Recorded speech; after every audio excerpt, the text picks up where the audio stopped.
Hello students अभी तक हम जियो चैप्टर 3 किया था हमने, जिसके अंदर हमने क्या क्या रीड किया था स्टूडेंट्स। इसके अंदर हम लोगों ने मिनरल्स के बारे में रीड कर चुके थे। मिनरल्स के अंदर हमने metallic non metallic minerals read कर लिया था और ये इसका डिस्ट्रीब्यूशंस हमने रीड किया था। एंड नेक्स्ट था हमारा पावर रिसोर्सेज के अंदर हम लोग कन्वेंशनल सोर्सेज रीड कर रहे थे, जिसके अंदर हमने फायरवुड, कॉयल एंड पेट्रोलियम कर लिया था। Next one is natural gas. तो students be ready with your book, page number 29, natural gas. Yes students, natural gas is found with petroleum deposit and it's released when crude oil is brought to the surface. Natural gas जब हम petroleum निकालते हैं और उसकी refineries करते हैं तो उसके साथ हमें नेचुरल गैस भी मिलती है और ये हम डोमेस्टिक एंड इंडस्ट्रियल फ्यूल में यूज़ कर सकते हैं। ये Russia, Norway, UK, Netherland and इसके ये क्या है मेजर प्रोड्यूसर्स हैं नेचुरल गैस के। इंडिया के अंदर नेचुरल गैस हमें मिलता है Jaisalmer, Krishna Godavari delta, Tripura and some area of the offshore in Mumbai have natural gas resources. Very few countries in the world have sufficient natural gas reserve. India के अंदर, पूरे वर्ल्ड के अंदर बहुत कम ही ऐसी कंट्रीज़ हैं जिनके पास नेचुरल गैस जो है रिज़र्व, उनके खुद के लिए रिज़र्व होती है। This sharp increase in our consumption of fossil fuels has led to the depletion of the alarming rate. अगर हम इसको इसी स्पीड से यूज़ करते रहेंगे तो क्या होगा, ये एक दिन ख़त्म हो जाएंगी। और द टॉक्सिक पोल्यूटेंट, इससे ज़्यादा यूज़ करने से क्या होता है, पोल्यूशंस भी ये रिलीज इंक्रीज़ होता है। Uncheck burning of the fossil fuels, अगर हमें फॉसिल फ्यूल्स को अनचेक करते रहेंगे तो ये कैसा होगा, जैसे ड्रिपिंग टैप होता है, टैप में से वाटर जो है वो कंटिन्यूस निकल रहा है और हम उसको बंद नहीं करें तो क्या होगा, हमारा वाटर टैंक जो होगा पूरी तरीके से खाली हो जाएगा। इसी तरीके से हम जो हमारे ये फॉसिल फ्यूल्स हैं उनको अनचेक करें, उनको यूज़ करते रहें तो क्या होगा, एक टाइम पीरियड तक ये भी जो है वो ख़त्म हो जाएंगे। तो हमें क्या करना चाहिए, इनको अच्छे से कंजप्शन करना चाहिए, इनका केयरफुली इनको यूज़ करना चाहिए, वेस्टेज नहीं करना चाहिए। Next one is hydel power. Yes, hydel power, rain water जो होता है, रेन वाटर को जब ये और रिवर वाटर होता है इनको स्टोर करके रखा जाता है इन डैम्स में टू फॉल फ्रॉम हाइट। जब ऊंचाई से पानी को गिराया जाता है, the falling water flow through the pipes inside the dam और टरबाइन ब्लेड्स, और पाइप्स के थ्रू जब ये ऊंचाई से गिराया जाता है तो नीचे टरबाइंस में क्या, डैम में क्या लगी होती हैं, ब्लेड्स लगी होती हैं at the bottom of the dam. अब जब पानी ऊंचाई से गिरता है तो ये ब्लेड्स क्या करती हैं, मूव करती हैं, टर्न द जनरेट और to produce electricity.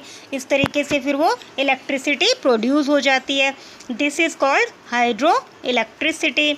The water discharge, इसके बाद जो वाटर डिस्चार्ज होता है, मीन्स जो वाटर यूज़ हो जाता है इलेक्ट्रिसिटी बनाने के बाद, जो वाटर नीचे आता है उसको हम इरिगेशन में यूज़ कर लेते हैं। वाटर बिल्कुल भी इस तरीके से वेस्ट नहीं होता है। और 1/4 ऑफ द वर्ल्ड के अंदर इलेक्ट्रिसिटी जो है वो हाइडल पावर से जनरेट की जाती है। और लीडिंग प्रोड्यूसर हाइडल पावर के कौन कौन है, नॉर्वे, ब्राज़ील, चाइना, और कुछ important hydel power stations India के अंदर भी हैं, जैसे भाखड़ा नांगल, गांधी सागर, नागार्जुना सागर एंड दामोदर वैली प्रोजेक्ट्स। ये कुछ इम्पोर्टेंट हाइडल पावर हमारे इंडिया के अंदर हैं। नेक्स्ट स्टूडेंट्स, अब हम रीड करेंगे non conventional sources of energy. Non conventional, कई पावर एनर्जी इलेक्ट्रिसिटीज़ होती हैं जिनसे बहुत ज़्यादा पोल्यूशंस होता है और एक अलार्मिंग रेट आ जाता है, मीन्स कि उस टाइम पीरियड के बाद हम वो चीज़ जो है वो फिनिश हो जाएगी, ज़्यादा यूज़ करेंगे तो इसके लिए हमें क्या करना चाहिए, ऐसे रिसोर्सेज ढूंढने चाहिए जो कि एंड नहीं हो और जिनसे हमें किसी तरीके का भी पोल्यूशंस नहीं हो। तो the increasing of the fossil fuel leading है शॉर्टेज, ज़्यादा यूज़ करते हैं तो शॉर्टेज हो जाती है। तो हमें एक एस्टिमेट होता है कि हमें इतना ही कंजप्शन करना है, नहीं तो ये एग्जॉस्ट हो जाएंगे। तो हम कौन से यूज़ करेंगे, next one is solar. Solar power को देखिए, सोलर पावर कैसे, सोलर एनर्जी कैसे यूज़ की जाती है, बनाई जाती है, जब सन की जो हीट और लाइट होती है, इससे एनर्जी जो है वो can be felt by us very every day. ये हमारे पास डेली पहुंचती है, सन है, सन से एनर्जी हमें डेली मिलती है, लाइट मिलती है।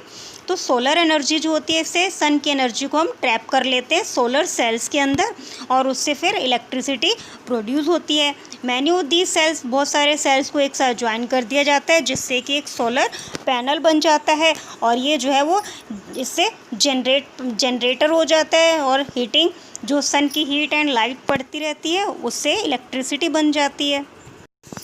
Power of heating and lighting purpose, the technology of utilizing solar energy benefits a lot of tropical countries that are blessed with abundant sunshine। ये जहाँ पर ट्रॉपिकल कंट्रीज़ हैं जहाँ पर सनशाइन अच्छी आती रहती है वहाँ पर सोलर एनर्जी बहुत इजीली अवेलेबल हो जाती है। सोलर एनर्जी ऑल्सो यूज्ड, इससे हम solar heater, solar cooker, dryers, इस तरीके से बहुत सारी चीज़ों में इसको यूज़ कर सकते हैं।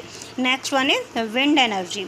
Wind is in inexhaustible sources. Wind जो है एक ऐसी चीज़ है जो कभी ख़त्म नहीं होती, तो विंड मिल्स बनाई जाती हैं। Wind mills have been used for grinding grains, lifting water. In modern time, windmills, the high speed wind rotate the windmills which is connected to a generator। windmills ऐसी जगह पर बनाई जाती हैं जहाँ पर बहुत तेज़ हवा चलती है, तो वहाँ पर बड़े बड़े windmills लगा दिए जाते हैं और जब ये windmills हवा से जब ये windmills रोटेट करती हैं, इनके ब्लेड्स रोटेट करते हैं तो उससे generator to produce electricity, generator लगाते हैं जिससे कि इलेक्ट्रिसिटी प्रोड्यूस हो जाती है। Wind farms having cluster of such windmills are located in coastal region, mountain passes through strong and steady, जहाँ पर स्ट्रॉन्ग और बहुत स्पीड से हवा चलती है। अब ये विंड मिल्स कहाँ पर हैं? Found in Netherland, Germany, Denmark, UK, USA and Spain. There wind mills energy productions. Next हम करेंगे nuclear power. Nuclear power is the obtain from energy. Energy इससे भी बनाई जाती है। इसके अंदर न्यूक्लियस होते हैं, न्यूक्लियर ऑफ एटम्स होते हैं जो naturally occurring radio active elements होते हैं। इसके अंदर यूरेनियम और थोरियम जो होते हैं ये क्या करते हैं? न्यूक्लियर फिजन्स होते हैं। न्यूक्लियर फिजन में जब ये दोनों एटम्स जो हैं वो ब्रेक होते हैं तो इनमें से एक एनर्जी प्रोड्यूस होती है इन न्यूक्लियर रिएक्टर, आपस में रिएक्टर से, एंड एमिट पावर। तो जब ये आपस में रिएक्ट करते हैं तो एनर्जी पावर जो है उसमें से निकलती है। The greatest producer nuclear power के कहाँ पर हैं? यूएसए एंड यूरोप के अंदर हैं। और राजस्थान के अंदर Jharkhand have the large deposit of the uranium and thorium. Thorium कहाँ पर है? Found in large quantity in the monocyte sand of Kerala. The nuclear power station in India are located in Kalpakkam in Tamil Nadu, Tarapura in Maharashtra, Rana Pratap Sagar in near Kota जो राजस्थान में है, Narora Uttar Pradesh and काइगा इन कर्नाटका। तो next हम कर रहे हैं geothermal energy. Heat energy जो होती है ऑब्टेन करते हैं हम अर्थ से। तो जो हम अर्थ की हीट से जो हम एनर्जी प्रोड्यूस करते हैं उसको बोलते हैं जियोथर्मल एनर्जी। अर्थ का जो अंदर का इंटीरियर जो अर्थ का टेम्परेचर होता है वो बहुत ही हाई रहता है। जितना हम डीप जाते जाएंगे, as we go deeper and deeper, तो वहाँ का क्या होगा? अर्थ राइजेस स्टेडली, इसका टेम्परेचर जो है बढ़ता जाता है। समटाइम्स दिस हीट एनर्जी में सरफेस इटसेल्फ, कई बार ये क्या आती है कि एनर्जी जो होती है हमें अर्थ के सरफेस के ऊपर भी फील होती है। This heat energy can be use to generate power. इस जियोथर्मल एनर्जी को हम किस किस फॉर्म में यूज़ कर सकते हैं? Cooking, heating, bathing for several years तक। USA has the world's largest geothermal power plant, followed by New Zealand, Iceland, Philippines, central Africa. In India, geothermal plants are located in Manigarnam in Himachal Pradesh and Puga Valley in the Ladakh।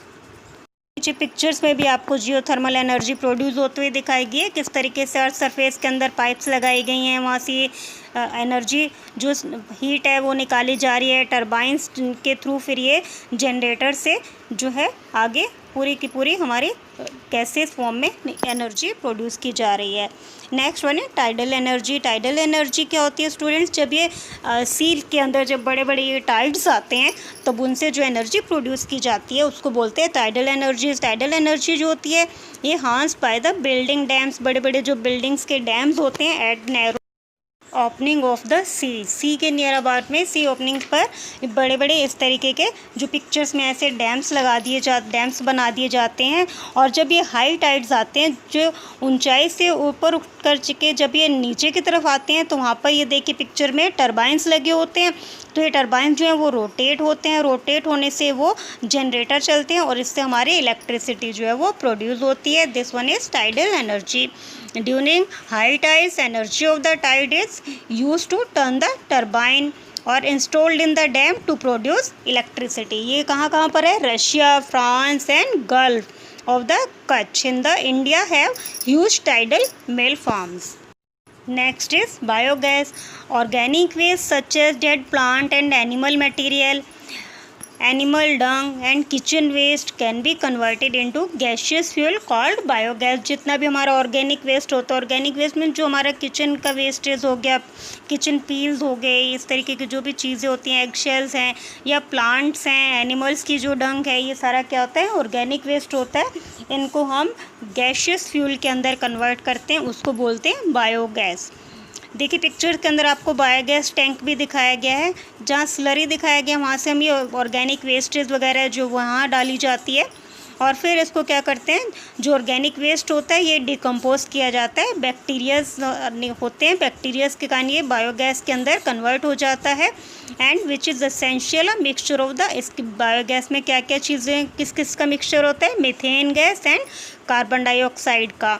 और biogas is an excellent fuel cooking and lightning. सबसे बढ़िया biogas माना जाता है cooking and lightning के लिए, to produce huge amount of organic manure each year. इससे क्या होता है कि जितना भी हमारा वेस्टेज होता है, ऑर्गेनिक वेस्टेज, वो सारा हमारा इसमें यूज़ हो जाता है और किसी तरीके से पॉल्यूशंस वगैरह भी नहीं होता है हमारा बायोगैस में। तो एनर्जी इज़ एवरीवेयर, एनर्जी जो है वो हर जगह है, but we can see in harness in this energy. लेकिन हमें इस एनर्जी को सही तरीके से यूज़ करना आना चाहिए। Each one of us can make a difference. Her energy के अंदर हम सब डिफरेंस कर सकते हैं, बट नॉट वेस्टिंग एनर्जी। हम सबको एनर्जी को वेस्ट नहीं करना चाहिए। सेव एनर्जी, एनर्जी सेव करेंगे तभी हम एनर्जी जनरेट कर सकते हैं। Act now and make brighter. तो इसी तरीके से हमें एक्ट करना है, मीन्स कि हमें एनर्जी को सेव करना है और ब्राइटर, हमें अपना फ्यूचर ब्राइट करना है। So your chapter is completed students.